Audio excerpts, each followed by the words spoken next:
Good morning to everybody once again, and welcome to our first GreenCharge webinar. I'm Reggie Tricker, and for the next hour I'll be your moderator. I'm connecting with you from our offices of ICLE in Freiburg in Germany, and joining me will be colleagues from the GreenCharge project, as well as yourselves as Uptake cities.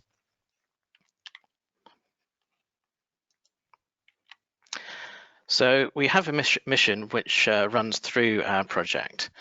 GreenCharge takes us a few important steps closer to achieving one of the dreams of modern cities, a zero-emission transport system based on electric vehicles running on green energy, with traffic jams and parking problems becoming things of the past. We have 3 pilot cities involved in the project, who are amongst the leaders in electric mobility and mobility as a whole. They provide diverse contexts in which electric mobility solutions can be applied and trialled and tested through GreenCharge. Our project coordinator, Joe Gorman, will give a fuller overview of these study sites during this webinar, and I will also give an outline of our first study visit to Bremen next month. We will talk about more of the issues covered in this webinar during this webinar about our study visit. So, thinking broadly, we have collectively a number of problems to solve in the world of electric mobility. These challenges drive the project and other researchers and operators working in the field. One big challenge is, well, what if everyone in the world charges their vehicles at once? This is highly unlikely, but there may be periods in cities and neighborhoods where there are peak charging periods where cities and energy providers are going to need to work together to address this demand. Joe will explain some of the ways in which GreenCharge is working to help to provide solutions in this area. GreenCharge also isn't just a transport project. Our ambition is to reduce the in-use greenhouse emissions of electric vehicles. Often the emissions of electric vehicles are just a coincidence of the energy mix of the host country. However, locally, renewable energy supplies are needed both to manage peaks in demand, as well as improve the global environmental credentials and acceptability of electric vehicles. We also simply have a lack of charging infrastructure in many of the contexts in which vehicles need to be charged. This includes in shared parking environments. I know all of you will be working to tackle this in your own cities, and we'll collect together the diverse ways in which charging infrastructure is being successfully implemented and managed across all modes of transport. So before we get started properly on the webinar, I'd like just to briefly go over some technical aspects. I can see we have a number of attendees that have successfully joined the webinar, so welcome.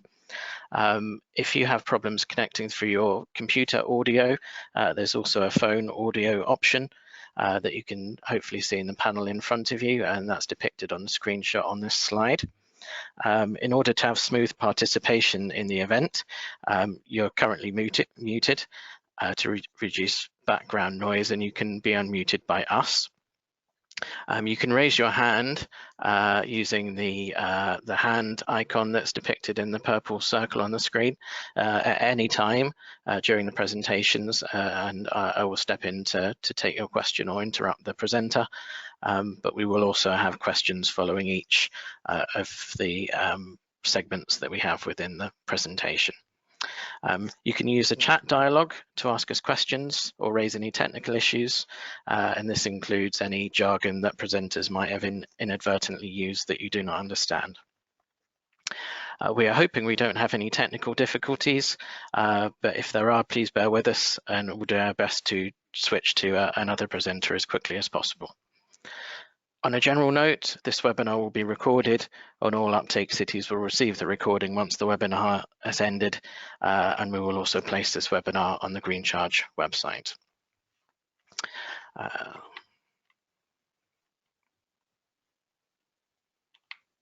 So today we've got a brilliant selection of speakers from the GreenCharge project, and I look forward to introducing you to other members of our more diverse team in future webinars and site visits. In order of presenting today, you've already heard from myself, and I'll be speaking again at the end of the webinar. I work for ICLE Europe as a Sustainable Mobility Officer, and alongside GreenCharge, I'm working on a range of Horizon 2020 projects. Next to present will be Joe Gorman. Joe is a senior scientist based at Sintef in Norway. He's the overall project coordinator, and I know he's as enthusiastic about getting your input into the project as I am. And thirdly, Arno, who works for P&O Consulting based in the Netherlands. Arno has particular responsibility in GreenCharge for the work being undertaken in business models and also in communicating the project's activities and results. As we are a reasonably big group, I don't propose taking introductions from each of you, but we very much look forward to some ice-breaking sessions at the meeting in Bremen, where we can get to know each other face to face. So we'll be presenting in this order. Just before we begin, this is a chance for anyone to raise their hand or add a chat comment if you're experiencing any technical difficulties, and I'll just give you a minute to do that if in case that's the case.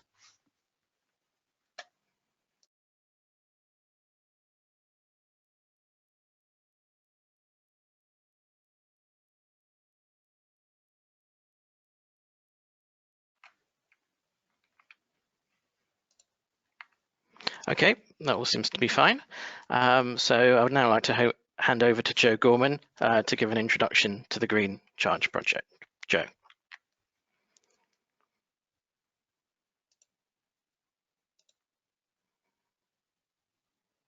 Okay, good morning, everyone. This is Joe speaking from our offices in Trondheim in Norway. So Sintef is a research institute, and we have the happy job of coordinating this project. I would like to first of all thank everyone for taking the time to take part in the webinar today, but even more so for agreeing in the first place to be part of our Uptake Cities group.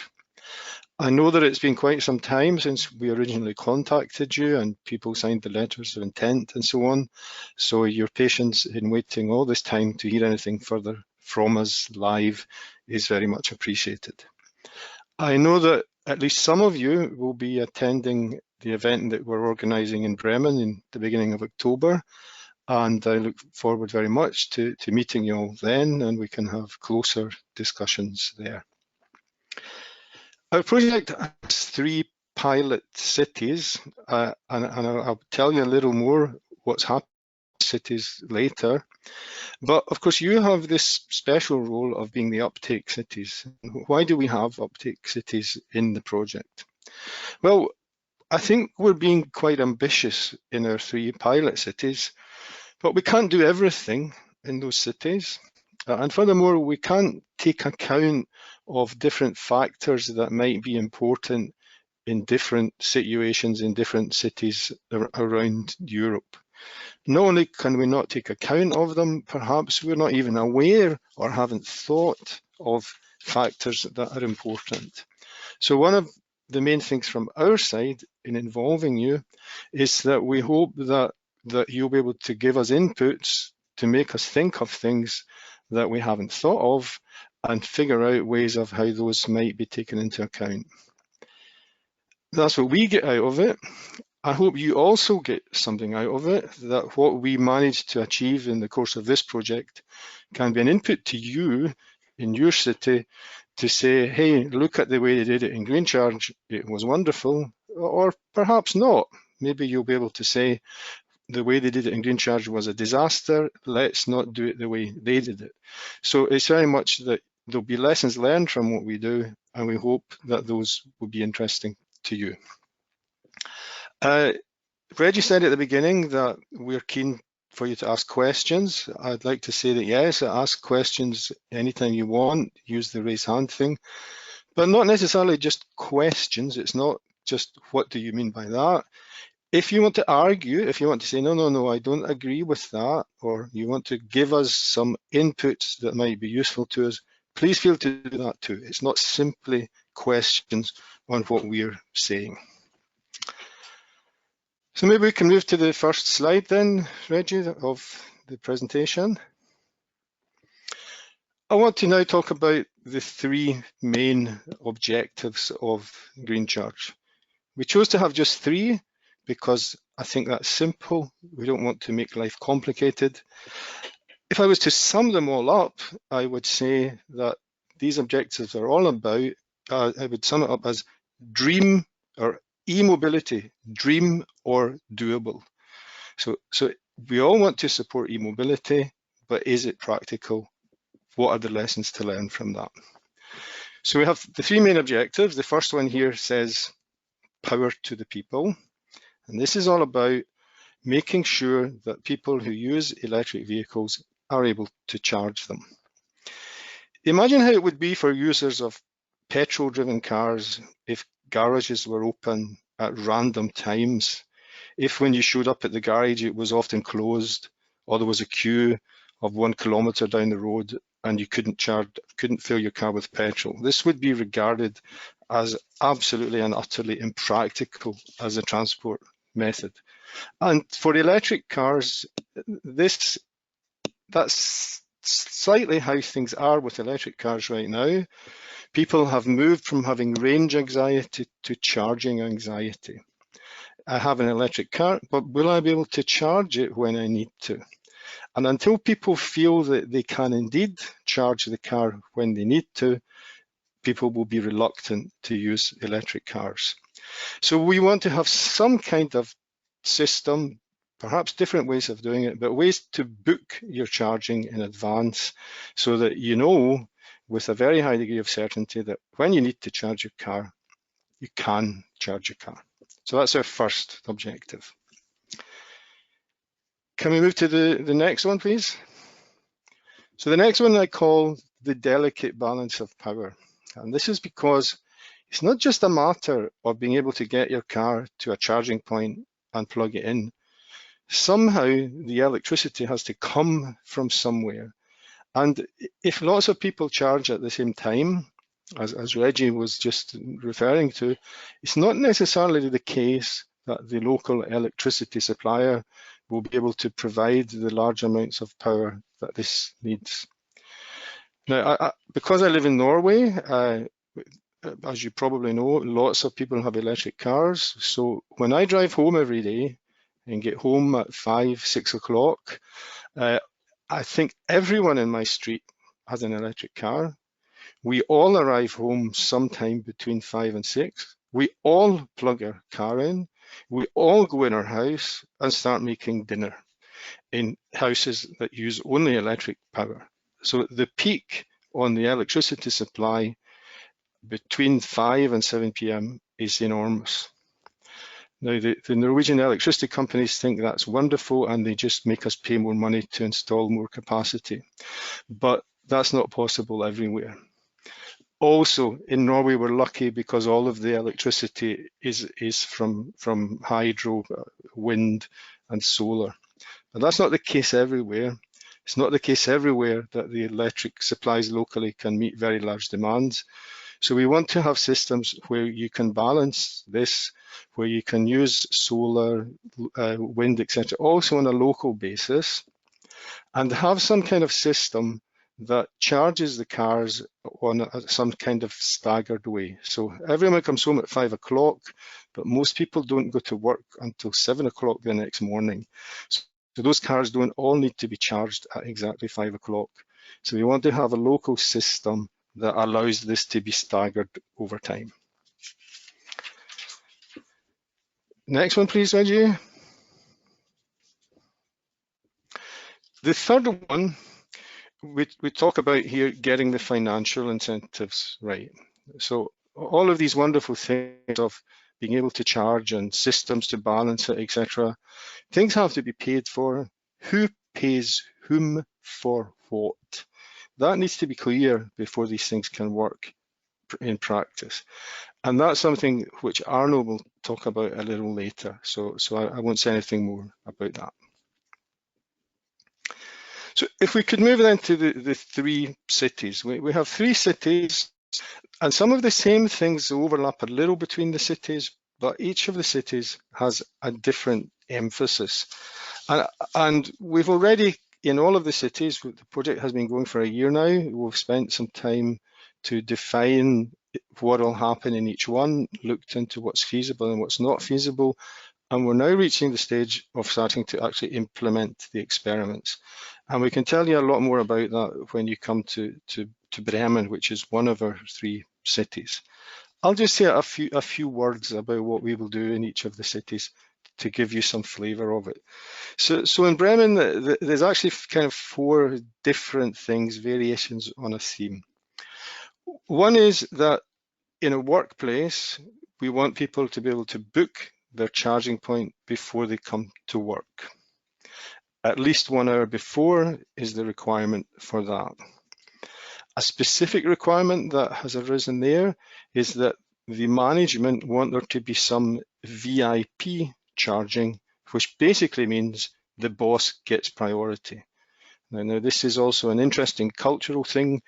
In Oslo, they also are looking for priority, but in Oslo they say the people who pay more money get priority, but in Bremen, the boss gets priority.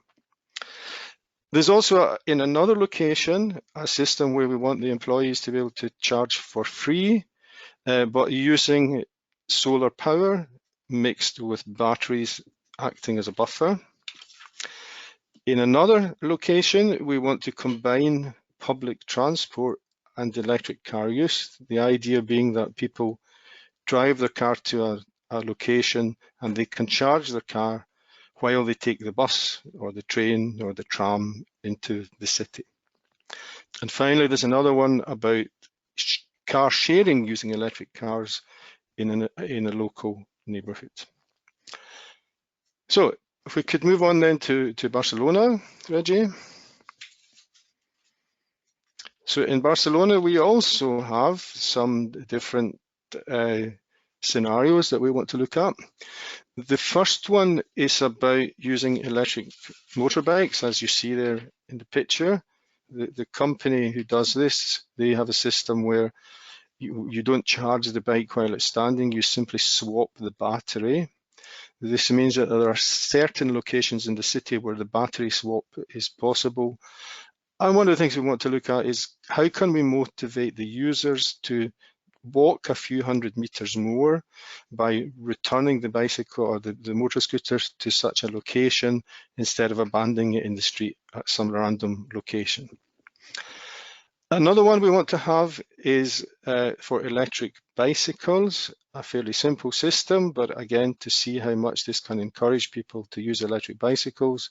We have an electric bicycle stand at a railway station.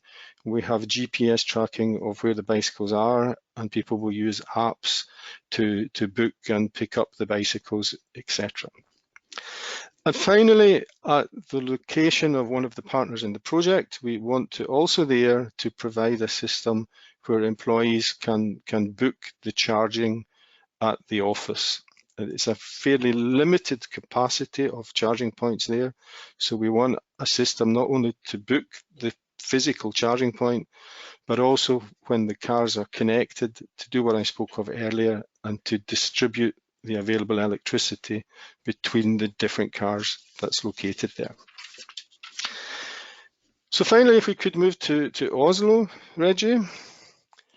So as you probably know, sometimes Oslo is called the electric car capital of the world. Electric car use in Norway has been enormous and continues to increase. But it does cause problems then, even in Norway, for the availability of enough electricity to cope with all of the cars wanting to be charged. So we have in Oslo, we have just one use example that we'll have, and it's an apartment block where currently about 30 of the residents have electric cars, but where there are about 250 apartments in the block, and where we foresee that very soon, or at least in the course of the next few years, the number of electric cars will increase very quickly indeed, because this is the trend in Norway. As you may know, over 50% of new car sales in Norway are now electric cars. So This apartment block, which is some years old, will have to install many more charging points, and that's already being done.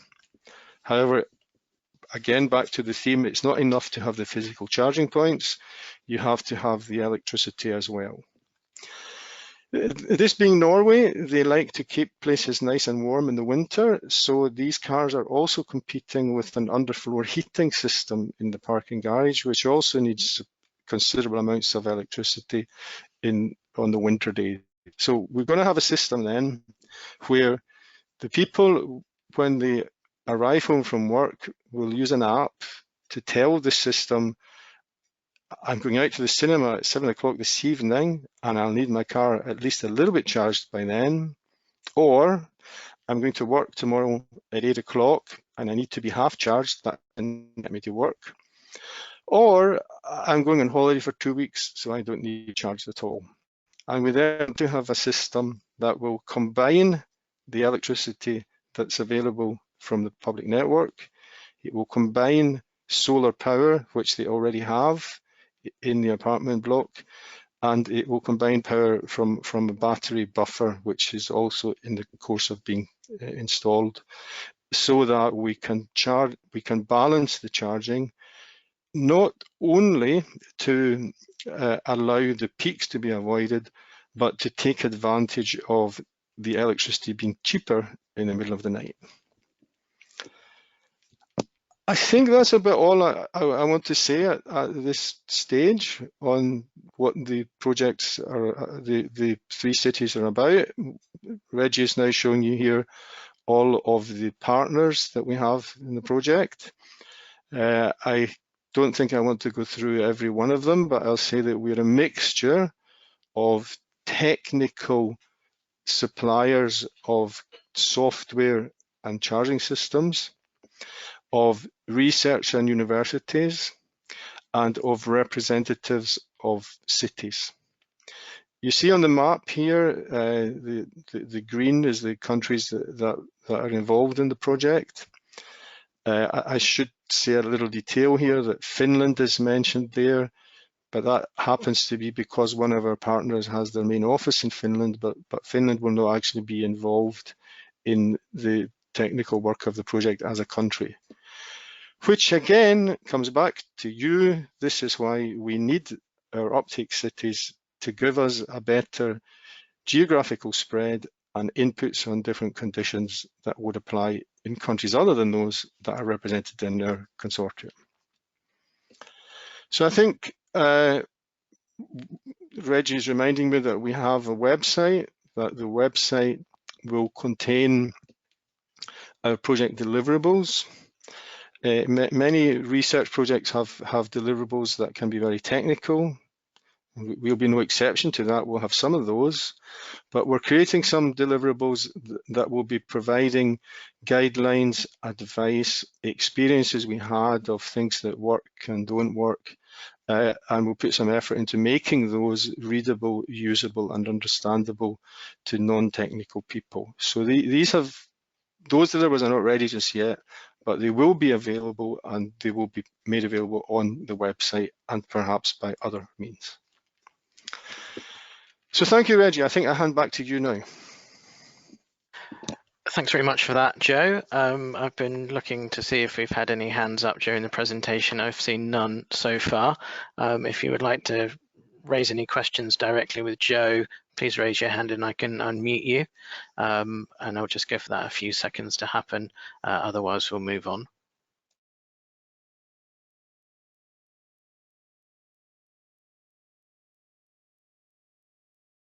Okay, no, so that seems like Joe did a really good job of explaining the introduction to the project.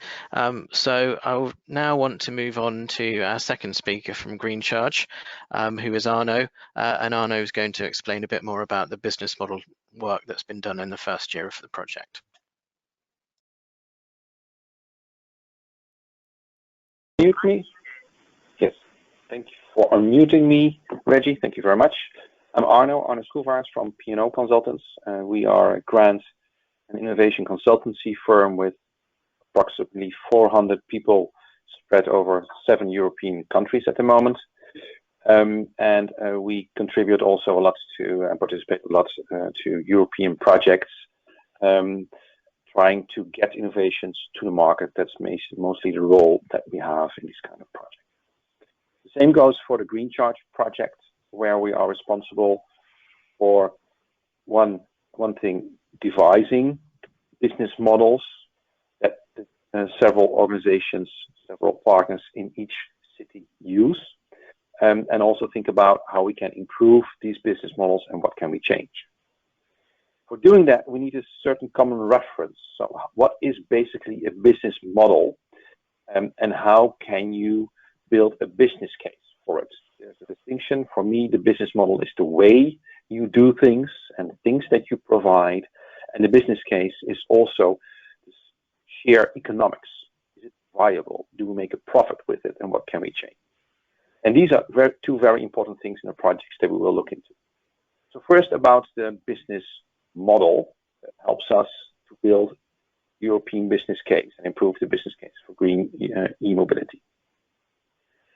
It might be that several of you already know the business model canvas with 11 parts, and it's a very nice and commonly used model to describe the business of an organization.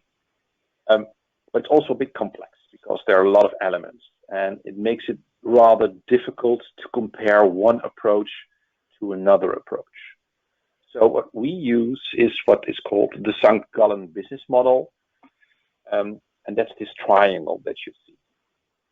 And what we aim to do is that for each city, together with all the partners, we try to devise their business model that they currently use, adapt that also to the GreenCharge case, and also make that into a value chain approach. That means that we also made some kind of business model for Bremen, for instance. What's the value proposition that Bremen uses for its consumers and for its citizens, and why?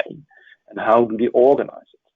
And I think that's a very interesting part of our approach, because the Uptake cities, as cities, have an important role to play in stimulating green and smart mobility. As I said, we have 3 different cities involved. Joe told you something about that. For me, it's important that these 3 cities have different levels of maturity. Oslo is a bit more evolved than Barcelona, for instance, and Bremen is a bit more in between from the perspective of electric mobility. Also differences in culture, differences in dynamics, differences in behavior, differences in regulation. Let's not forget about that. All these things are very important to keep in mind. First, I wanted to tell you a bit about how the model looks like, and then I try to give some examples how the business models are defined in each city. And when you have any questions, or when I use words that are not really clear, because I tend to use jargon sometimes, please raise your hands. And if you have any questions or remarks or contributions, because you also have your own experience in getting and steering e-mobility in your own city, that will be very welcome. But hopefully we can also talk about that in Bremen and other meetings that we will organize. A business model. Here, the St. Gallen business model focuses basically on who, in this case, a company or a city, is providing something to a customer. So that's the value proposition. What do you provide? And why do you provide it? So this is a lot about marketing, a lot about the nice words that you want to sell. These things need to meet the demands of each specific customer. And we are looking for ways and commonalities between the different cities and the different companies, and how they approach these different value propositions. So that's one. The second part is you can promise something to a customer, but then you need to deliver. How do you deliver your product or your service? That's the value chain. Normally you have to buy some materials or buy something, make something, and then you sell it. or you have to buy something and then you deliver a service. This value chain is very important. Each organization has a specific position in this value chain, each organization has different needs. So it's very important for us to identify these positions and make for each city a big business model with all the positions of the value chain. And we are also thinking about ways we can change positions in value chain. For instance, one very logical thing is that renewable energy, solar panels, basically, when energy is provided, it goes from a big plant to all different kinds of cables to distribution stations, and it ends up somewhere in a house or an office. But when you put solar panels on a roof, you turn the entire delivery system, the supply chain, around. This causes the problems in the grid, of course, but this also causes problems in business models a lot, also for energy companies. So it's also very important to take a look at how these different elements influence the positions of organizations in the value chain and how they might respond to it and can respond. Of course, you need also think about how you want to be paid for it. And that's where the St. Gallen business model comes in very handy. They defined 60, at the moment it's 60 revenue patterns, we call them, within each business model. So we have 60 different business models with the variations of revenue patterns. Could be that you have a subscription, so you subscribe to deliver to receive something, or it might be that you pay per use, like charging a car, and you pay per kilowatt hour. They're different. So there are 60 different kinds of variations in this entire scheme, and that's good because then it's easy when you try to fit every approach into one of these 60. And research has shown that these 60 cover the world, then it makes things easier to compare. And it makes easier to share knowledge. So that's why we use these St. Gallen. I'm already talking too long about this, but I get enthusiastic. Reggie, maybe go to the next slide. So what we did in each city is try to define the business model that's applicable for each partner. That helped them also in designing the demonstration case and the use cases. What we did is, again, so we went to each city. We planned on one workshop, but in the end we had in every city almost 2 workshops because it helped. And what we did is try to invite different stakeholders in each city. So not only the partners, but also suppliers of electric cars, energy companies, customers, all different kinds of organizations that had a stake in this topic. And we thought about the value chain. So what you see here in the middle, the blue cards, is kind of a description of how a value chain could look like, from generating energy and distributing it, storing it, and delivering it in the end to a customer. And we connected that with the technologies that you need to be able to perform such a service and who is delivering it. And we also connected that with the business model and the revenue pattern that is needed to do that. And based on that, we can also make variations. So when you have defined the way you want to do it, you can say, okay, in this case, it's they use a specific way of revenue, like I just said, pay per use. And we can also think about how can we change that? Why not use that? Why not use a flat rate? How would consumers think about that? Because it might, from a technical point of view, it might be interesting to know what you used and how much you paid for it. But from a service kind of view, it could also be interesting just to get rid of the money and just get rid of the worry of charging and just pay a flat fee for it. There are different ways of thinking about it. These ideas were shared during these workshops. They were a lot of fun, and we have reports for each location. And if you want to have some experience about this business model workshop, we can talk about that in Bremen. So some examples of the different elements of each business model in each site. For instance, in Oslo, there's a housing association that has a building with 246 apartments and a parking garage next to it, as Joe really explained. And they act as kind of what we call orchestrator. This is one type of business model. An orchestrator is an organization that says, I do not produce anything myself, but I want to unburden a specific customer and offer them a specific value. And I do that by arranging things in a value chain and making sure everything is paid one way or another. And so they took up the challenge and said, yeah, we want to have solar panels on the roof of the parking garage, and we want to be able to use that to charge electric vehicles. What does that mean for the value that we propose for our clients, so in this case, the residents of the apartments? What's important for those residents? And during discussions with these residents, it became clear that it's not only about charging, it also has more to do with the concept of mobility. And costs are very important. And so low cost, making sure that the costs are low, is important. And for the housing association, it was also important that it would be attractive. The housing corporation needs something additional to add. So this is kind of a value proposition that we're posing there. We have also 3 others that we want to test, and how do we do that?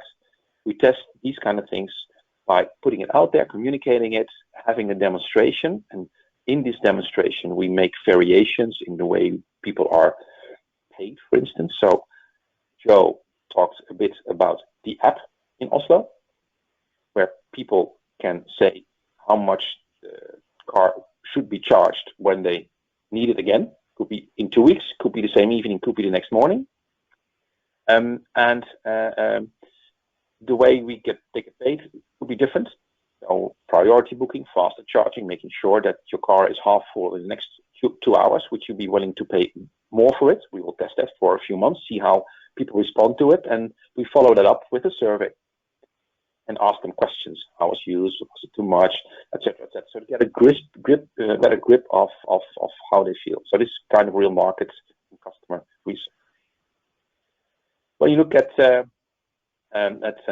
Barcelona, for instance, it also looks into when you look at Bremen, where the electric vehicle provider in the sharing approach, they want to provide their customers access to electric vehicles and charging facilities. For Bremen, it's very important because they want to get rid of cars from the center of the city.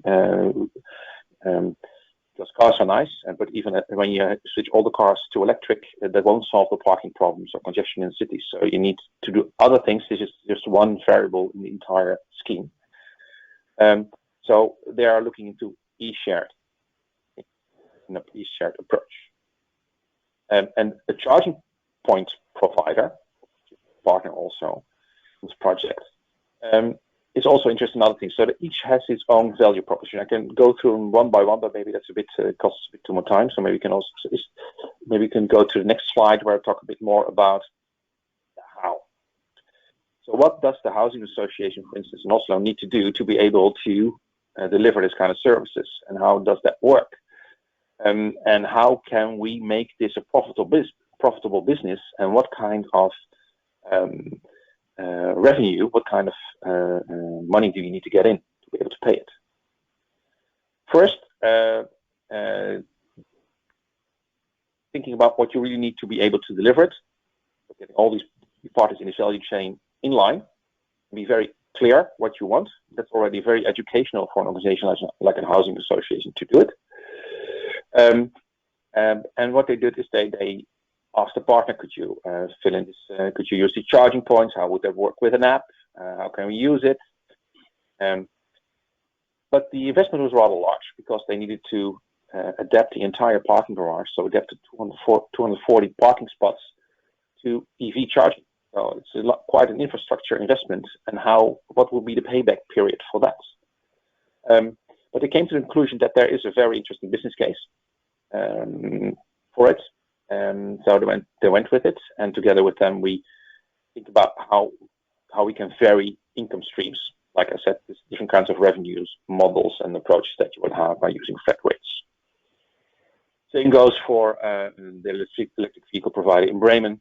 That basically They have charging points in the city, and when an electric vehicle is used by a customer to go somewhere else, this charging point is available, and it's just standing there. Would it be an idea to open this charging point up for somebody else who wants to charge for 2 hours? What would be the possible income from that, and how can we attract them to be able to use it? What do we need? So here we also think about booking and communication also with in the system, so that people can find it. Same goes for the charging point provider, but they have a different approach. And then the most important one, I would think, to stimulate this entire market, is the local authority. Local authority is a very important player in this context. I see that in Oslo, Norway. I also see it in the Netherlands, where I live myself. It's this stimulation, this subsidizing or adapting regulation, incentivizing, bringing people together is so important to stimulate the market and stimulate the uptake. And probably you work on it day by day and you're absolutely aware, but I sympathize. I know. That's why I'm also very interested to learn more from you during the talks that we will have in the months to come. Maybe, Reggie, go to the next slide. Thank you. The value. Costs are important in the value proposition from the housing association to their residents, so lower bills. How can we make that work?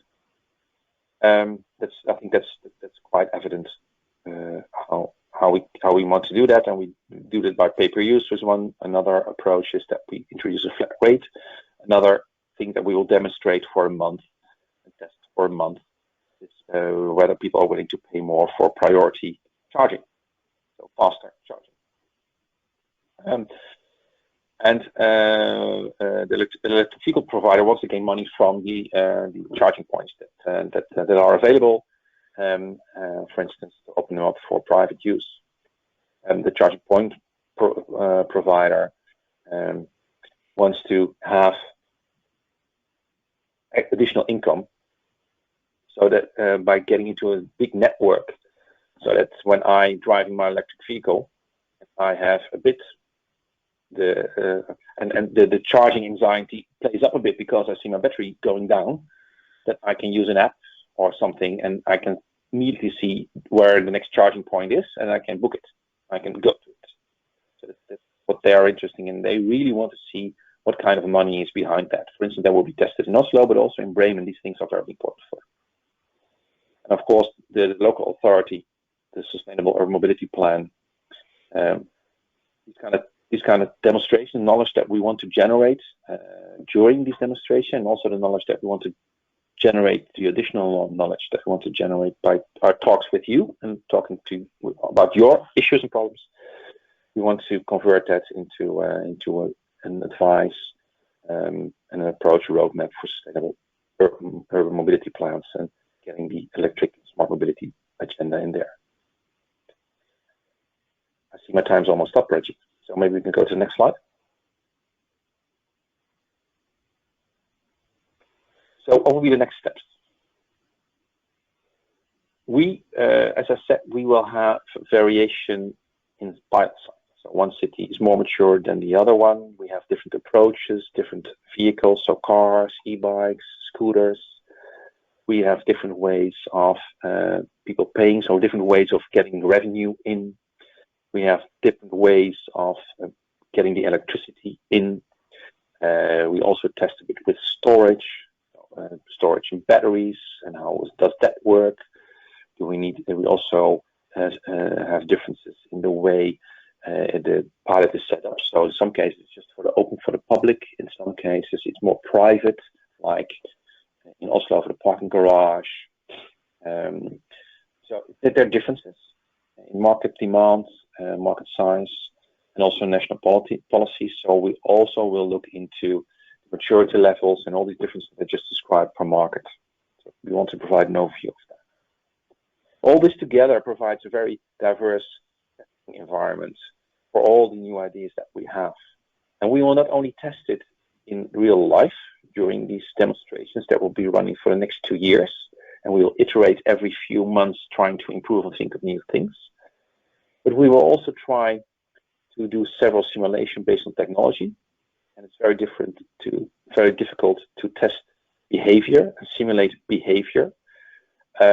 but we will try whether we can maybe together with you think of a way by using surveys so that we have an idea how you think about the different kinds of test results.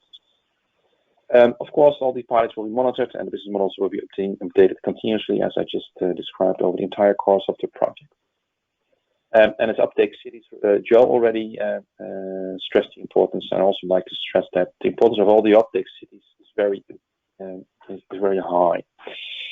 Not only that you can replicate the things that we find, because let's be honest, innovation is more about failure than about success. And good when you know what went wrong in a specific case, so you do not make the same mistake again.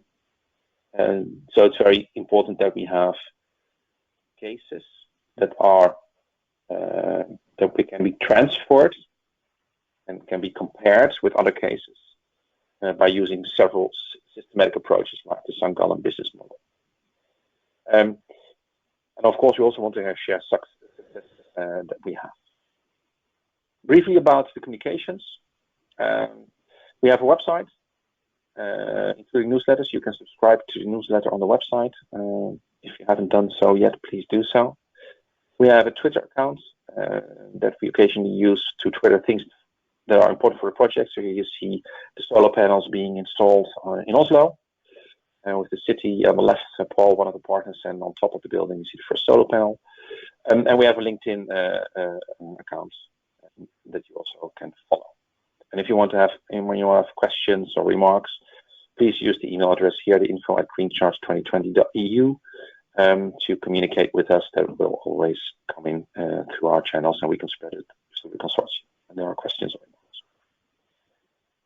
Sorry that you've taken a bit too much time. No problem, no problem. So thanks very much, Arno, for that overview of the business cases and the business models, I should say. This is one of the main areas of work that we've been working on in the first year. So this is the reason why we wanted to introduce you to the thinking and the workshops that have already been undertaken. Again, I don't see any hands up for any questions or discussions at the moment, but I'll just give that a second, just in case anyone wants to contribute anything towards the debate.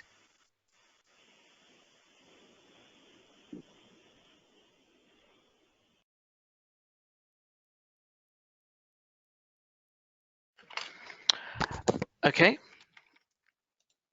In that case, I will move on to the final section of the presentation,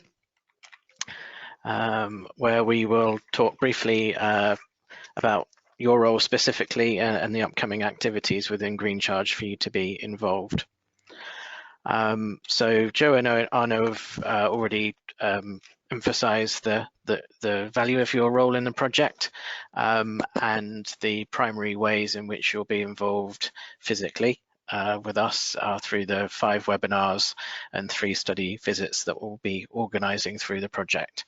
So we want to really develop a relationship between yourselves and our technical and city partners, and we'll be bringing different presenters to the webinars, and you'll be meeting with a wider range of people during the study visits. We will be arranging a final conference. This sounds like a long way away, but time goes quickly, and we'll of course also keep you up to date with the details for that, to which you're warmly invited. And just to emphasize, we really need you to tell us what is innovative and what is not so innovative. So we appreciate that we'll be doing some things in some areas that you're probably further ahead on than us, and other things in other areas where you might have more to learn in comparison. So our proposed webinar topics start with today's webinar. So we've been introducing the GreenCharge project and giving an overview of the business models, and as Joe mentioned, there will be a technical deliverable for that work, and that will be a reference document for you if you want to go back and explore some of the information that's been talked about.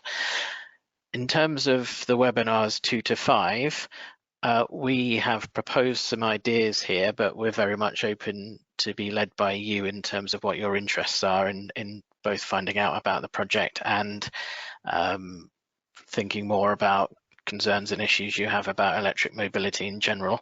And we can talk about the proposed program at the Bremen workshop together to make sure it's really delivers what you need in terms of knowledge. The final point that we would like to get to is some sort of roadmap.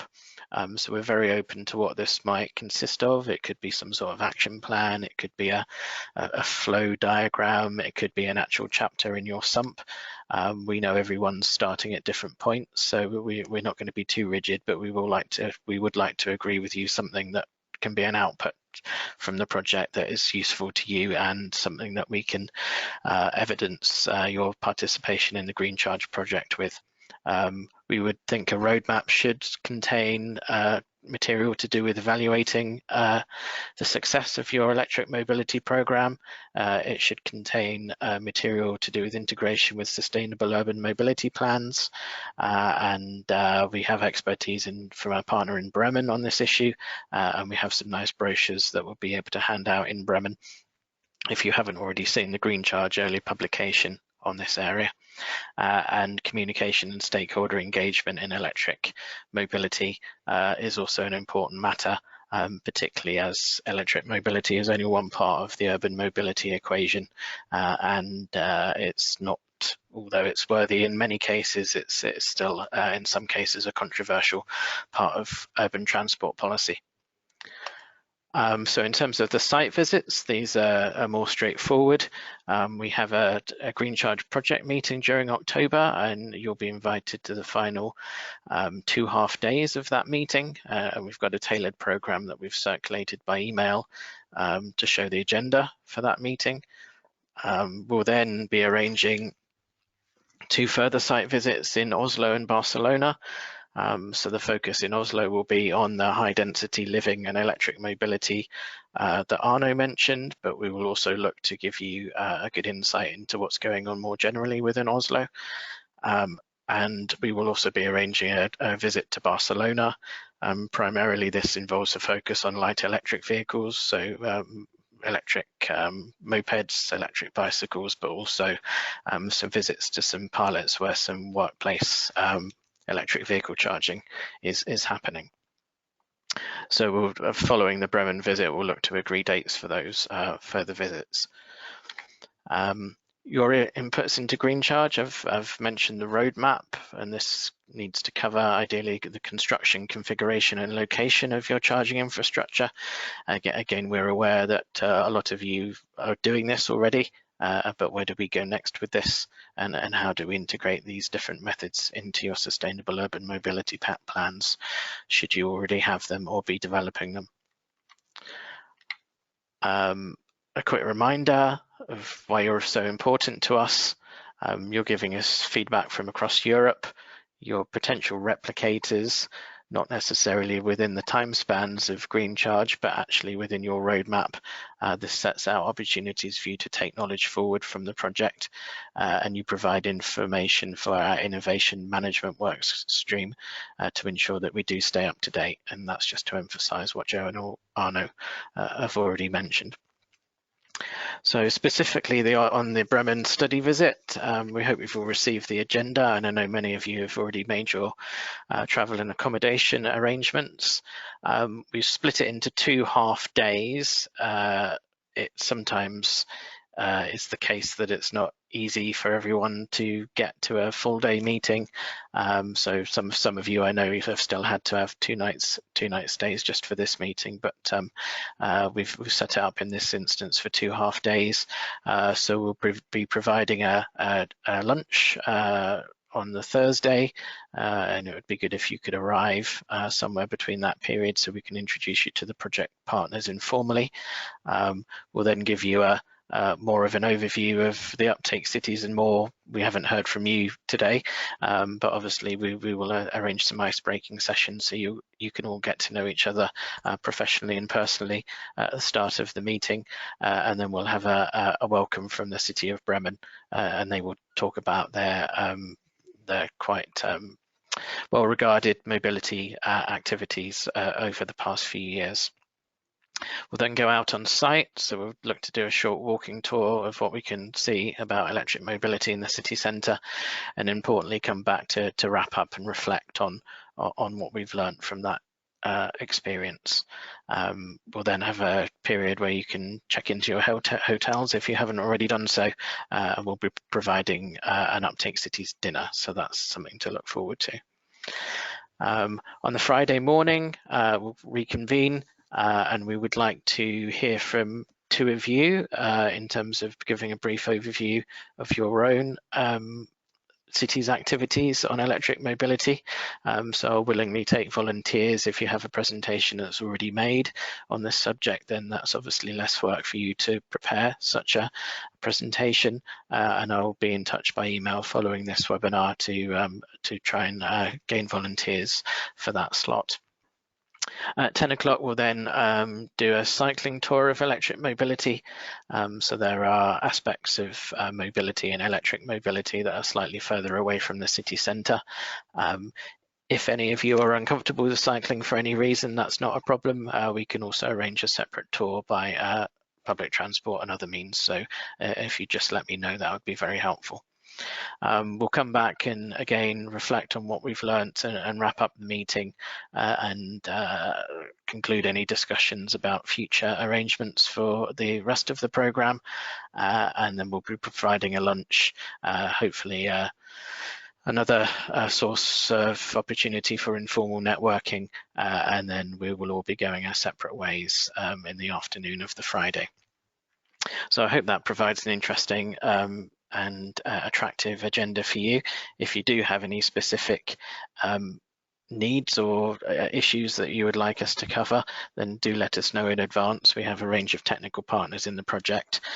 Joe, Arno and I know what's going on, but obviously a lot of other people know a lot of information in detail about their own piece of technology or piece of policy or area of implementation. So it's important you let us know in advance if there are any specific questions you would like to be covered. So with that, I'd like to thank you for joining our webinar today. We have a couple of minutes left and there's no particular hurry, but if any of you would like to ask a final question at the end, feel free to unmute yourself at this stage and chip in or raise your hand. I'll just give a couple of minutes for that before concluding the webinar.